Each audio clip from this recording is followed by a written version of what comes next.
2022 में आप उसी प्रकार से जीवन को अपने लेकर चलिए, ताकि हम जो है गवाहीपूर्ण जीवन को जी सके और गवाही बनने पाए। आमीन। तो हम सब जानते हैं कि मसीह जीवन में सबसे बड़ा महत्वपूर्ण चीज है प्रार्थना। आमीन। अब कई लोग बोलेंगे, ओ पास्टर जी फिर यहीं घूम के आ गए, इतना बढ़िया बता रहे थे कि कैसे गवाही बनेगा, अभी प्रार्थना में आ गए फिर से। तो वही है, बिना मरे स्वर्ग नहीं मिलेगा। स्वर्ग जाने के लिए सब तैयार है, लेकिन मरने के लिए कोई तैयार नहीं। तो अभी बात यहाँ पे यही आएगा कि प्रार्थना, थोड़े लोगों को लगेगा मुंह ऐसे, शकल ऐसे हो जाएगा, लेकिन मसीह जो एक शब्द को अगर हम देखते हैं तो जो है बाइबल बताती है कि अगर हम देखें कि प्रार्थना जो है मसीह लोगों के लिए, मसीह जीवन के लिए एक श्वास की तरह है। आमीन। कैसे है? एक श्वास की तरह है मसीह लोगों के लिए। हालेलुया।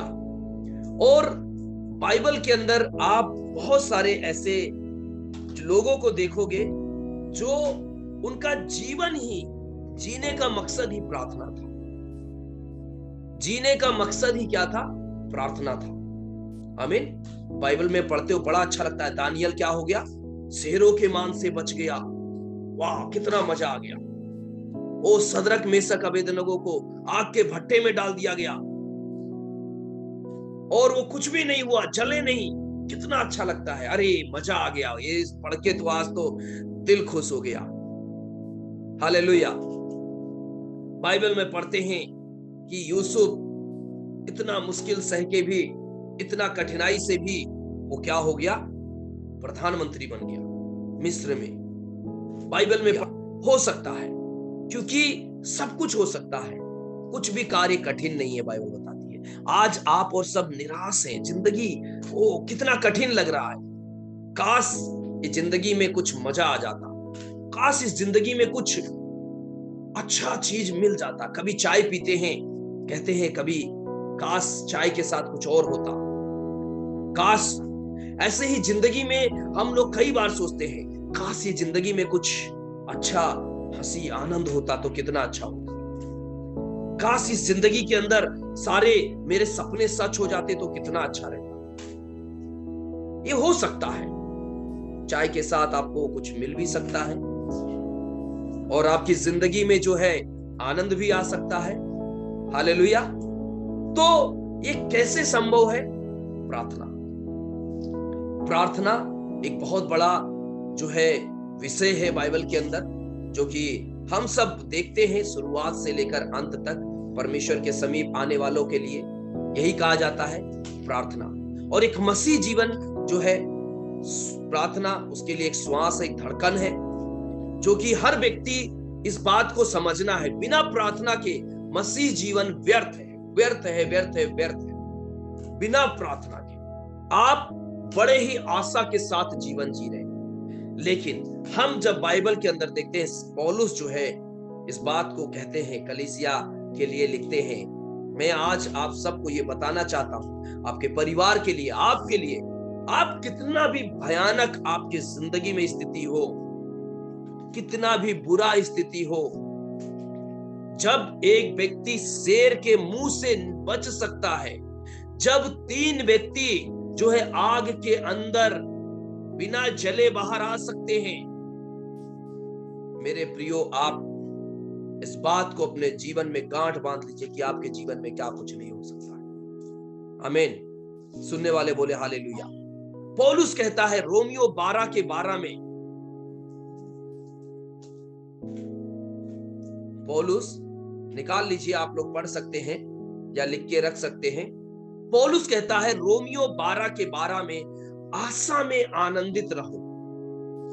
हालेलुया। आशा जो है हर एक मसीह के लिए, अगर आप यीशु पे विश्वास करते हो तो, आमीन, आप यीशु पे विश्वास करते हो तो आशा एक मसीह के लिए जो है सबसे बड़ा कार्य है जिसमें जीवन जीना। और यहां पे हम देखते हैं वचन कहता है कि आशा में आनंदित रहो और कलेश में स्थिर रहो। ये कैसे संभव होगा? आशा कैसे हम बने रह सकते हैं? कलेश में कैसे स्थिर रह सकते हैं?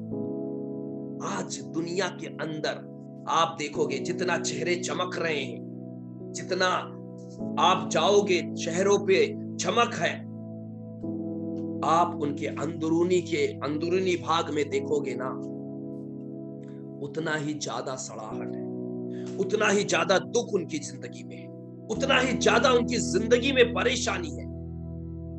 हालेलुया।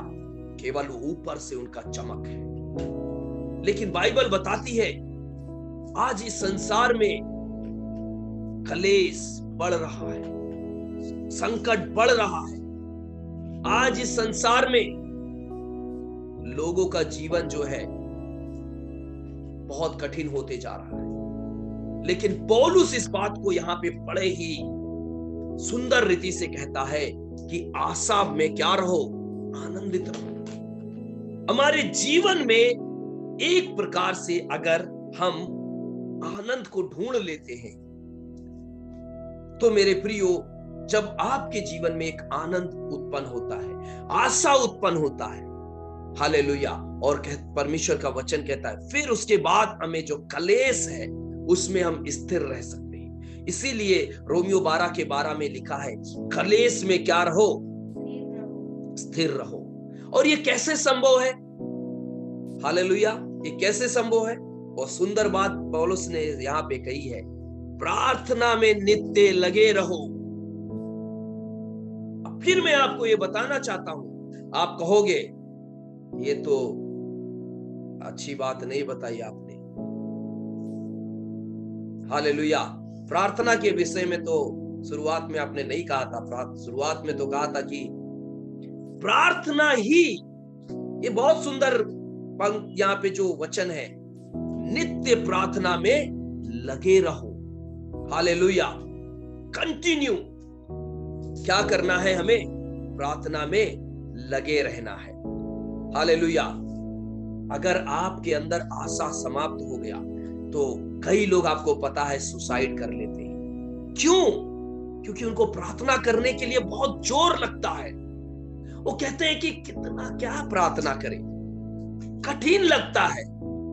ये आधा घंटा बैठना, 20 मिनट, 50 मिनट, 10 मिनट बैठना उनको कठिन लगता है। वो कहते हैं क्या प्रार्थना करें, और वो आशा में स्थिर, आशा में नहीं बने रहते, और उनके जीवन की आशा समाप्त हो जाती है। और जब आशा समाप्त हो गया, समझो जीवन समाप्त हो गया मेरे भाई। हालेलुया। जीवन समाप्त हो गया। आज दुनिया के अंदर हर एक व्यक्ति अगर जीवित पाया जाता है, हम देख रहे हैं दुनिया के अंदर हर एक व्यक्ति, तो अब इस बात को याद रखना, वो एक, उसके अंदर एक आशा है, उसी आशा के साथ वो जीवन जी रहा है, उसी आशा के साथ वो आज जीवित है। हर एक व्यक्ति आप देख लो, जिसके अंदर आशा खत्म हो चुका है, वो या तो सुसाइड कर रहा है या तो खो जाता है अपने आप में। हालेलुया। तो इसीलिए आज बाइबल के अंदर हम ये प्राप्त करते हैं, पाते हैं कि मसीह लोगों के पास मसीह के द्वारा एक जीवित आशा है। हालेलुया। और वो जीवित आशा क्या है? प्रभु यीशु मसीह। प्रभु यीशु मसीह वो जीवित आशा है। इसीलिए हमें क्या करना है? यीशु मसीह को हमें जरूर से जरूर अपने जीवन में याद रख के चलना है, उस पे विश्वास करके चलना है। और यीशु मसीह इसलिए इस दुनिया में आए कि हम एक अनंत जीवन को प्राप्त करें। ये जीवन शायद समाप्त हो जाएगा, लेकिन अनंत जीवन जो है हमारे लिए यीशु मसीह देने के लिए आए हैं। हालेलुया। तो इसीलिए हमें इस दुनिया के कलेश में क्या करना है? स्थिर बने रहना है, स्थिर रहना है मेरे प्रियो इस दुनिया के कलेश में। क्योंकि हम सब जानते हैं कलेश क्या है। कलेश क्या है? हमारे घर में भी है, बाहर भी है, मतलब अंदरूनी भी है और बाहर भी है कलेश। हालेलुया। तो हमें जो है, अगर अपने जीवन में, आप ये मत सोचिए कि मेरा पड़ोसी तो बहुत अच्छी जिंदगी जी रहा है, पड़ोसी से खराब जिंदगी और किसी की नहीं हो सकती है। हालेलुया। पड़ोसी से खराब जिंदगी किसी की नहीं हो सकती है, क्योंकि आपको उनके घर का जो बाहरी हिस्सा को आप देख रहे हो चमक रहा है, उनके घर में क्या है आपको नहीं पता है। हालेलुया। तो आप जो जीवन जी रहे हो बेहतर है जीवन। हर किसी को लगता है मेरा जिंदगी तो सबसे खराब है, तो सही किसकी जिंदगी है? कोई यही सोचता है। अगर किसी से पूछोगे कैसी है, वो बोलेगा पूछो मत, इतना बेकार जिंदगी है मेरा, इतना खराब जिंदगी है। अब उससे दूसरे से जाके पूछो फिर सही किसकी जिंदगी है? अपनी जिंदगी सही है। Hallelujah, hallelujah. तो मेरे प्रियो, कलेश चाहे बाहर हो चाहे अंदर हो, यदि हम आशा में आनंदित रहना सीखें, आशा में जीवित रहना सीखें, तो हम कलेश में स्थिर रहना सीख जाएंगे।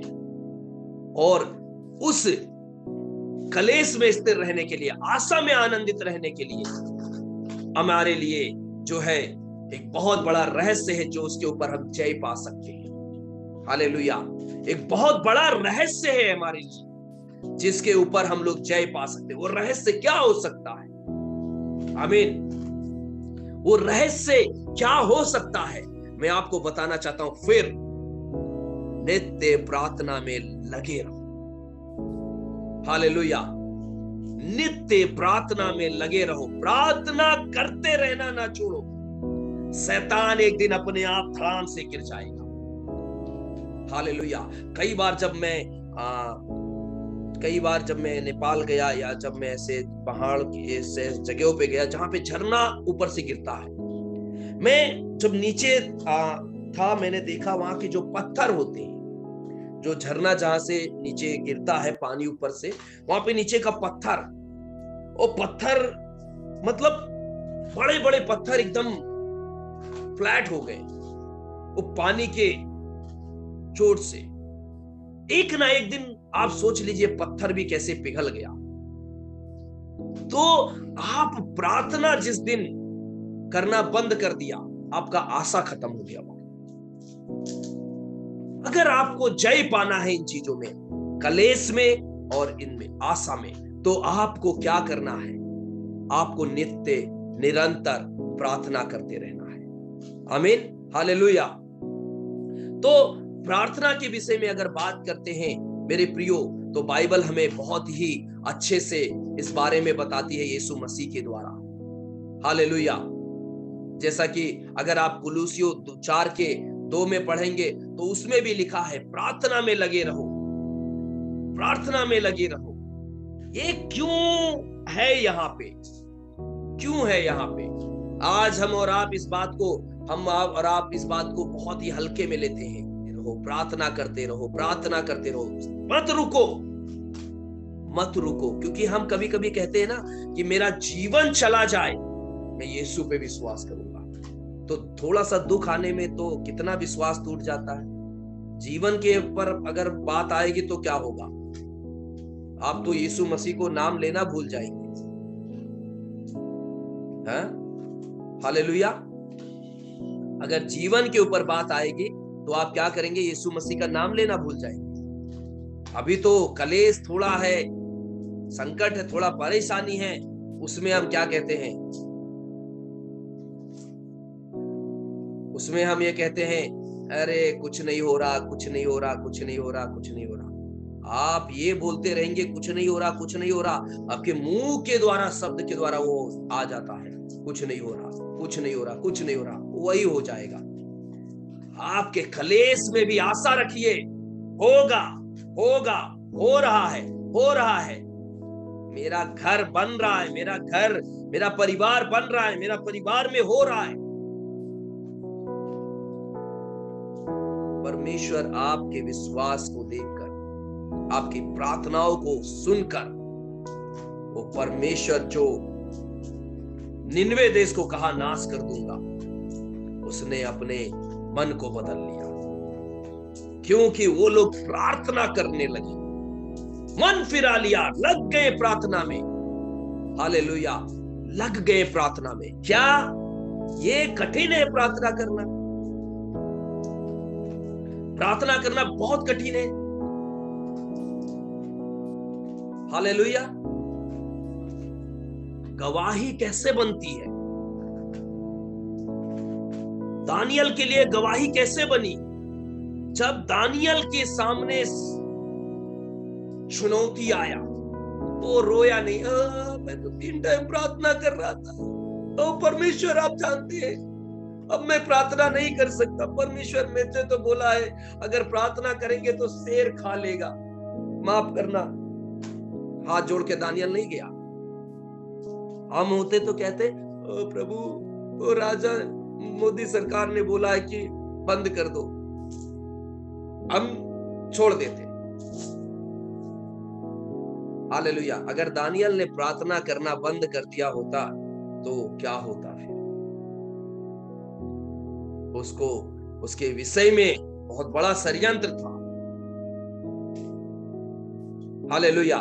इसीलिए आज बहुत सारे लोग जो है कष्ट का जीवन जी रहे हैं। बहुत सारे लोग जो है, यही कारण है कि गवाही नहीं बन रही है। दानियल के जीवन में गवाही यही बनी। सद्रक मेशक अबेदनगो के जीवन में गवाही तभी बना जब सद्रक मेशक अबेदनगो ने कहा कि राजा, तू चाहे तो मुझे आग में डाल दे, तू चाहे तो मेरे साथ कुछ भी कर ले, लेकिन मैं तेरी बनाई हुई जो मूरत है उसके आगे कभी नहीं झुकूंगा। हालेलुया। मैं कभी भी नहीं झुकूंगा, क्योंकि मैं जिसकी उपासना करता हूं, मैं जिसके सामने झुकता हूं, वो परमेश्वर जीवित है और वो तेरे हाथों से मुझे बचा लेगा। अगर नहीं भी बचाएगा तो भी कोई परवाह नहीं है। आमीन। हालेलुया मेरे प्रियो। तो हम यहां पे देखते हैं आज बहुत सारे लोग प्रार्थना करते जाएंगे जाएंगे जाएंगे, सब कुछ ठीक चल रहा है। Oh hallelujah, praise the Lord, hallelujah. वो थोड़ा सा दिक्कत आया, इधर बीच में थोड़ा सा खराबी आ गया, बस वहीं से रुक, वहीं से कट। आमीन। वहीं से क्या हो गया? कट कर दिया प्रार्थना। वो पहुंचने वाले थे वहां पे, अपने मंजिल पे, वो पहुंचने वाले थे अपने स्थान में, लेकिन उन्होंने क्या कर दिया? रोक दिया, हार मान लिया उन्होंने।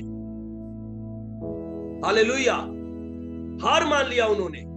मेरे प्रियो, आज हमारे और आपके पास एक ही आशा है, जीवित आशा, यीशु मसीह। जब यीशु मसीह दुनिया में थे, हम उनसे सीख सकते हैं कितना बड़ा उनके सामने कलेश था, कितना बड़ा उनके सामने चुनौती था। हालेलुया। इसीलिए यीशु मसीह ने, अगर लूका 9 में आप पढ़ोगे, लिखा हुआ है कि बार बार प्रार्थना के विषय में वहां पे बताया गया है, बार बार वहां पे बताया गया है कि प्रार्थना में हमारे लिए बने रहना है। जागृति प्रार्थना हम लोग करते हैं, जागृति प्रार्थना में हम लोग शामिल होते हैं। क्यों? क्योंकि एक बड़ी जागृति लाने के लिए, एक बड़ा परिवार में एक बड़ा उद्धार, एक बड़ा जो कार्य होने के लिए, बड़ा गवाही होने के लिए। मैंने शुरुआत में जब जागृति प्रार्थना हमने शुरू किया था, मैंने आपको कहा था कि आप जागृति प्रार्थना में जितने लोग बने रहेंगे अंत तक और वो प्रार्थना करते रहेंगे, परमेश्वर एक समय में आएगा, उनके लिए बड़े बड़े अद्भुत कार्य करेंगे, बड़ी बड़ी गवाहियां आएंगे। कई लोग कुछ दिन बड़े ही जोश से चले, बीच में क्या हो गया? वो लोग सब ठंडे पड़ गए। प्रार्थना करना किसी को अच्छा नहीं लगता। प्रार्थना बहुत ही कठिन लगता है। सब चाहते हैं कि बस मुझे स्वर्ग मिल जाए, बस मेरे लिए स्वर्ग में आंख बंद करेंगे तो मैं स्वर्ग पहुंच जाऊं। सारे चाहते हैं, वाह स्वर्ग का नाम लो, या सब स्वर्ग जाएंगे बोलने पे, यस आमीन आमीन। चिल्लाएंगे। और अगर बोलेंगे कितने लोग मरने के लिए तैयार हैं, सब एक दूसरे को देखेंगे, कौन हाथ उठाएगा, कौन हाथ उठाएगा। इसका मतलब कोई स्वर्ग नहीं जाएगा। हालेलुया।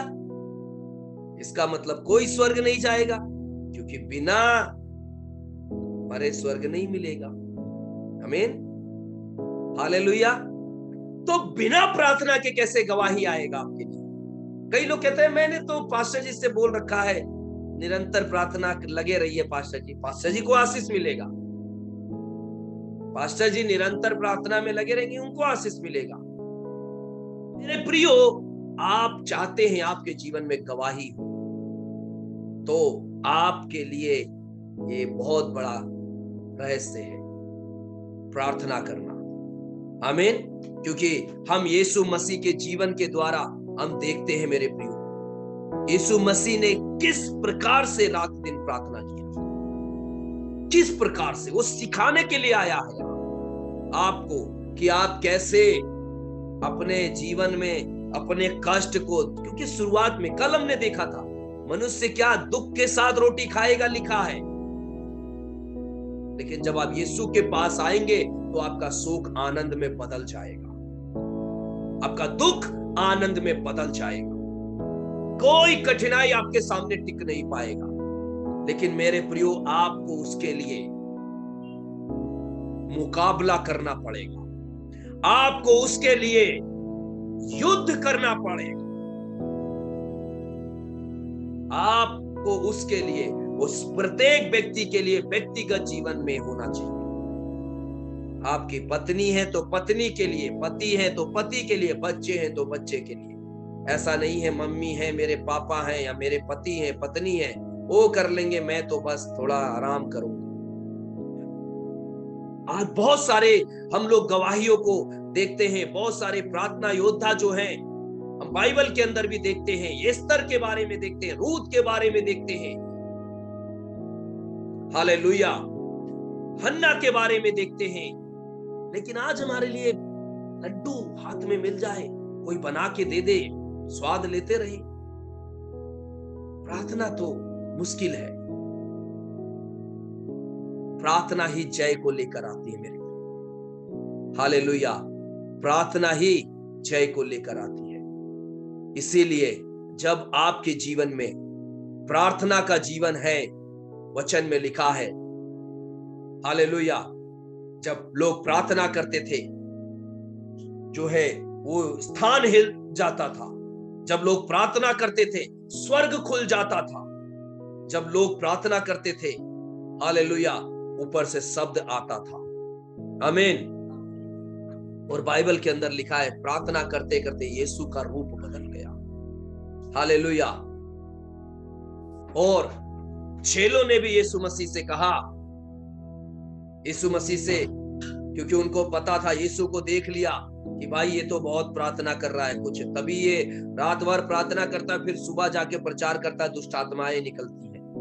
तो यीशु मसीह से कह रहे हैं, चेले हमें बताओ प्रार्थना करना कैसे है, सिखाओ, हम भी भाई दुष्ट आत्माओं को निकालें, हम भी जाके कुछ काम वाम करें, बताओ, कुछ गवाही हम भी आए, हमारे साथ भी कुछ गवाही बने, हालेलुया। तो कैसे गवाही बनता है? गवाही के लिए चेलों ने कहा, प्रभु हमें सिखा, प्रभु हमें बता कि प्रार्थना कैसे करें। हम भी चाहते हैं कि ऐसी गवाहियां हमारे पास आए। हम भी चाहते हैं कि दुष्ट आत्माएं हमसे डरे, हम भी चाहते हैं शैतान हमसे डरे, हालेलुया। क्योंकि वो देख रहे थे यीशु मसीह ये तो हर समय प्रार्थना में ही भागता रहता है, सुबह भोर को उठ गया, हम सो रहे हैं, प्रार्थना कर रहा है वो, हालेलुया। कितने लोग चाहते हैं कि आपके जीवन में बड़ी बड़ी गवाहियां बने, कितने लोग चाहते हैं गवाही आपका जीवन बने, आप गवाही देते देते थक जाएं, हालेलुया, आप गवाही देते देते थक जाएं। इतनी गवाही परमेश्वर लेकर आए, इतना गवाही से आपका जीवन भर जाए, आमीन। अब सोचे कि कौन सी गवाही मैं दूं। हालेलुया, कौन सी गवाही दूं। तो मैं आपको यही बताना चाहता हूं कि आपके लिए जो है एक मार्ग जो है आपके लिए, वो है प्रार्थना का मार्ग। आमीन। वो है प्रार्थना का मार्ग मेरे प्रियो। प्रार्थना है तो सब कुछ संभव है, प्रार्थना नहीं है तो कुछ भी संभव नहीं हो पाएगा। फिर आपके लिए कठिनाई को आप सामना करना पड़ेगा, फिर आप कठिनाई से जीवन जीना ही पड़ेगा। आमीन, हालेलुया। आप देख सकते हैं यीशु मसीह जब पीड़ा में जाने से पहले उसने क्या किया, प्रार्थना किया कि वो सामर्थ मिले ताकि उसका सामना कर सके, तब स्वर्ग में वो पहुंचा। हालेलुया। अगर वो कहता नहीं नहीं मैं नहीं मरूंगा अब, तो स्वर्ग नहीं जा सकता था। आमीन, हालेलुया। तो यहाँ पे हम सब देखते हैं कि जब कठिनाई आया, यीशु मसीह के साथ सारे चेले थे, बहुत ज्यादा चेले चल रहे थे यीशु के साथ, मजा आ रहा था। अरे दुष्ट आत्माएं निकल रही हैं, रोगी चंगे हो रहे हैं, मुर्दे जी रहे हैं, वाह वाही हो रहा था। आमीन, हालेलुया हो रहा था। लेकिन एक समय जब परीक्षा आया, वही चेले क्या हो गए, यीशु मसीह को छोड़ के भाग खड़े हो गए। हालेलुया, यीशु मसीह को छोड़ के भाग खड़े हो गए। क्यों? क्योंकि वो सो रहे थे, प्रार्थना के समय में वो सो रहे थे। तो आज जो लोग प्रार्थना नहीं करते हैं, मेरे प्रियो, वचन में लिखा है यीशु मसीह ही प्रार्थना में कैसे रहा, परीक्षा में स्थिर खड़ा रहा, क्योंकि वो प्रार्थना में बना रहता था, प्रार्थना करता रहता था। हालेलुया। तो आज हम सब यहाँ पे इस बात को देखते हैं कि अगर हमारे जीवन में गवाहियों को प्राप्त करना है, हम सोचते हैं कि हमारे जीवन में बड़ी बड़ी गवाहियां आए, तो हमें अपने जीवन में जो है प्रार्थना का जो कार्य को लेकर आना पड़ेगा। आमीन। प्रार्थना से कतराना नहीं है, प्रार्थना से कतराना नहीं है, उससे भागना नहीं है। कई लोग भागते हैं प्रार्थना से। परमेश्वर के दास अगर उसको फोन कर दे किसी को, तो उनके हाथ में मोबाइल आते ही ऐसे होने लगता है, आप कुछ बोलेंगे ये प्रार्थना के विषय में या कुछ ऐसे बोलेंगे, वो फोन नहीं उठाएंगे। आमीन। क्योंकि प्रार्थना आपके जीवन को एक स्तर में लेकर जाता है। प्रार्थना आपके जीवन में कलेशों में आपको स्थिर बनाए रखने में मदद करता है। प्रार्थना आपके जीवन में एक बड़ी आशा में जीवित रहने के लिए आपको मदद करता है। प्रार्थना आपकी परिस्थितियों को बदलता है। आज बहुत सारे मसीह लोग के जीवन में अशांति है, शांति नहीं है, क्योंकि उनका जो आशा है वो कहीं ना कहीं डगमगाने लगता है। हालेलुया। मेरे प्रियो, जब एक योद्धा युद्ध में जाता है तो वो हर तरह से तैयारी करता है कि सामने वाले योद्धा से मैं ज्यादा बलवंत बनूं, ज्यादा ताकतवर रहूं, ताकि मैं उसको मार गिरा पाऊं। आप अगर एक ताकतवर योद्धा नहीं बन पाएंगे, आप अगर अपने आप को एक ताकतवर योद्धा नहीं बना पाएंगे, तो आप जो है सामने वालों को आप नहीं गिरा पाएंगे।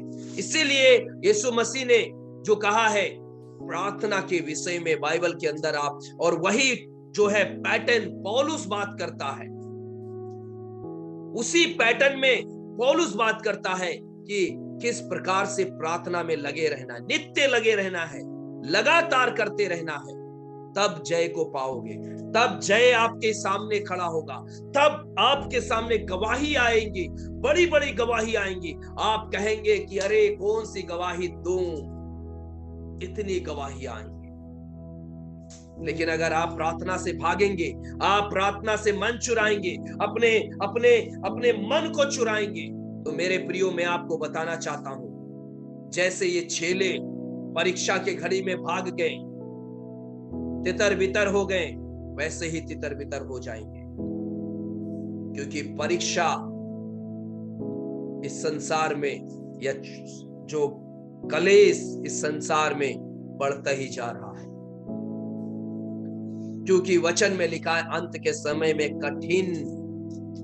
अंत के दिनों में कठिन समय आएंगे। आज आप शायद थोड़े से कठिन समय में उसमें नहीं टिक पा रहे हैं, कल इससे ज्यादा कठिन समय आएगा। इसीलिए हम लोग जागृति प्रार्थना आंदोलन को हम लोगों ने शुरुआत किया कि आप और हम सब मिलकर एक बड़ी लड़ाई को जीत सके, आप और हम मिलकर एक बड़े जंग को जीत सके। लेकिन आज हम किसको ढूंढ रहे हैं?